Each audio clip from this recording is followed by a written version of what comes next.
Assalamualaikum warahmatullahi wabarakatuh. Kembali lagi bersama saya Rahmat Ari Wibowo dari Departemen Fisiologi FKKMK Universitas Gadjah Mada.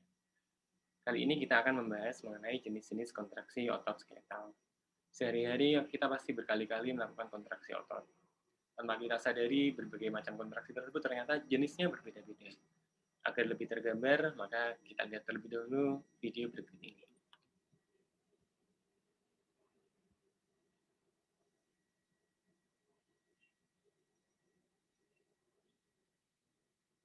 Belum ada yang bosan kan untuk menonton video ini? Saya ulang sekali lagi.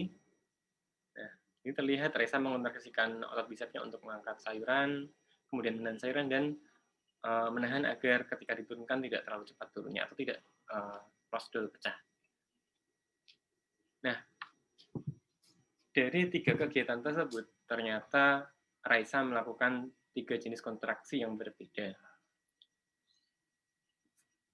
Secara garis besar, jenis kontraksi tersebut bisa kita bagi menjadi dua, tergantung ukuran apa yang selalu menetap pada saat berkontraksi. Yang pertama, kontraksi isometrik. Sesuai dengan namanya, iso artinya sama atau menetap, kemudian metrik artinya panjangnya. Jadi panjangnya tetap, artinya panjang ototnya akan tetap selama kontraksi. Kemudian yang kedua adalah kontraksi isotonik. Iso artinya sama atau menetap, kemudian tonik artinya tonusnya atau gayanya yang sama. Nah, kita bahas satu persatu. Yang pertama, kontraksi isometrik. Kontraksi isometrik ini terjadi pada saat tadi Raisa memindahkan sayuran dari dari tempat cuci kemudian dibawa ke atas meja namun belum diturunkan. Nah, pada saat membawa dan menahan tersebut, maka panjang otot bisepsnya juga akan tetap sama. Dan bendanya juga tidak ada pergerakan. Pergerakan naik turun maksudnya. Nah, oleh karena itu di sini dapat kita simpulkan bahwa kontraksi isometrik ini terjadi apabila resultan gayanya adalah 0. Artinya itu bisa terjadi jika yang pertama, benda atau beban yang akan dilawan oleh kontraksi otot itu memiliki gaya yang sangat besar atau benda yang diam. Nah, dengan seperti itu, seberapapun kontraksi otot itu ditingkatkan, maka dia juga akan mendapatkan gaya yang sama yang berlawanan dari benda tersebut. Sehingga resultannya akan sama. Atau yang kedua, benda tersebut sudah memiliki gaya tertentu yang berlawanan dengan arah kontraksi otot, namun kita hanya mengkontraksikan otot kita sama persis dengan gaya yang dilawan oleh benda.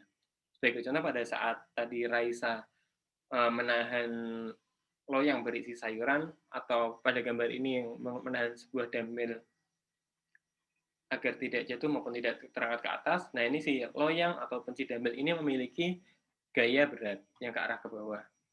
Nah, Raisa dan orang ini hanya mengontraksikan bisepsnya agar gaya kontraksinya sama persis dengan gaya berat ini.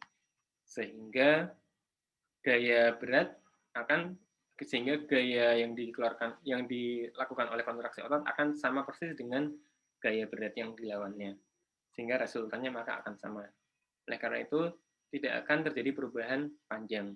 Sehingga di dalam sarkomer, aktin dan myosin tadi hanya akan berikatan dengan erat, namun tidak bisa melakukan pemendekan lebih pendek lagi. Artinya hanya mempertahankan tonus di sana. Ataupun kalaupun meningkatkan tonus, karena tidak mampu melawan gaya yang diberikan oleh beban tadi, ototnya tidak bisa berkontraksi lebih pendek lagi. Nah, ini adalah contoh kontraksi isometrik. Nah, selain terjadi pada saat menahan beberapa beban yang menetap seperti ini, bisa juga misalnya ketika kita mempertahankan postur, nah itu otot-otot di punggung kita maupun di kaki kita itu juga akan melakukan kontraksi isometrik.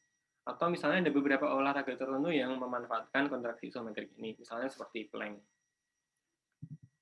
Oke, kita lanjut ke kontraksi yang kedua, yaitu kontraksi isotonik. Nah, pada kontraksi ini berlawanan dengan isometrik. Pada kontraksi ini yang sama adalah tonusnya, jadi namanya isotonik. Nah, pada kontraksi ini otot akan melakukan gaya dengan tonus yang sama, namun karena terdapat perbedaan gaya yang dilawan, maka akan terjadi pergerakan. Nah, oleh karena itu, pada kontraksi isotonis ini akan terdapat dua macam gerakan. Yang pertama, gerakan konsentrik, yaitu gerakan kontraksi isotonik yang arahnya akan sesuai dengan arah gaya dari kontraksi otot. Dan yang kedua adalah kontraksi isotonik yang eksentrik, X keluar, yaitu sehingga gaya kontraksi yang arah gerakannya justru malah keluar atau berkebalikan dengan arah gaya ototnya. Oke, kita bahas satu persatu. Yang pertama ini adalah kontraksi yang konsentrik. Yang di atasnya adalah konsentrik.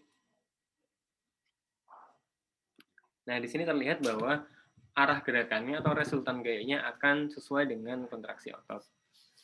Di sini gerakan seperti ini terjadi apabila kekuatan kontraksi otot kita melebihi gaya yang dilawan oleh benda atau beban. Misalnya seperti ini, ketika beban ini memiliki gaya berat, nah kita mengkontraksikan otot bisep dengan gaya yang jauh lebih tinggi dari gaya berat tadi. Sehingga otot bisep akan memendek dengan tonus yang sama dan akan terdapat pemendekan otot bisep. Inilah yang dinamakan kontraksi isotonik yang konsentrik.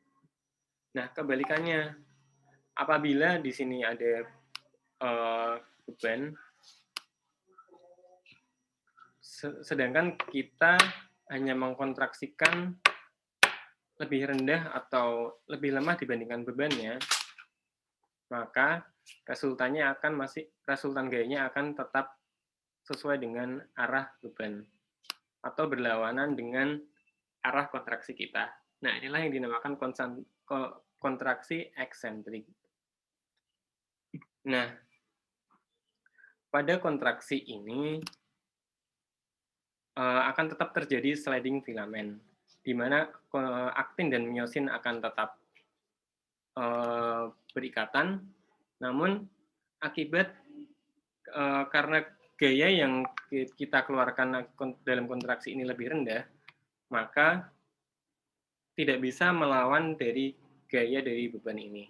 Sehingga nanti akan terjadi pelepasan aktin dan miosin.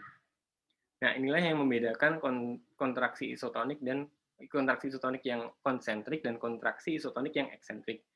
Pada kontraksi isotonik yang konsentrik, tadi otot memendek karena di dalam sarkomer kita aktin dan miosin bisa berikatan dan miosin bisa menarik aktin ke tengah.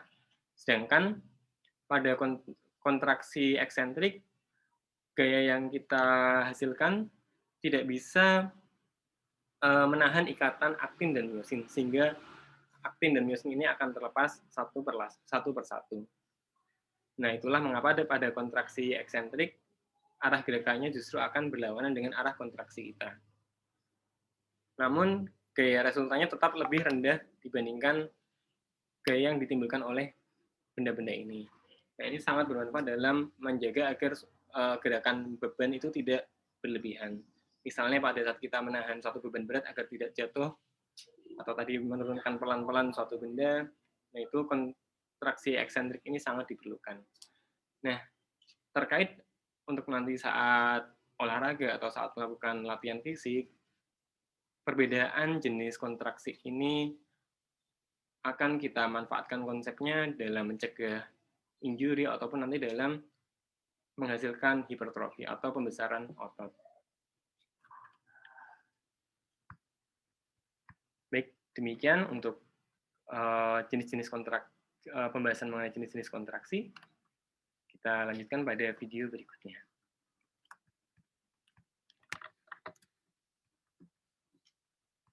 Terima kasih, sampai jumpa di video berikutnya.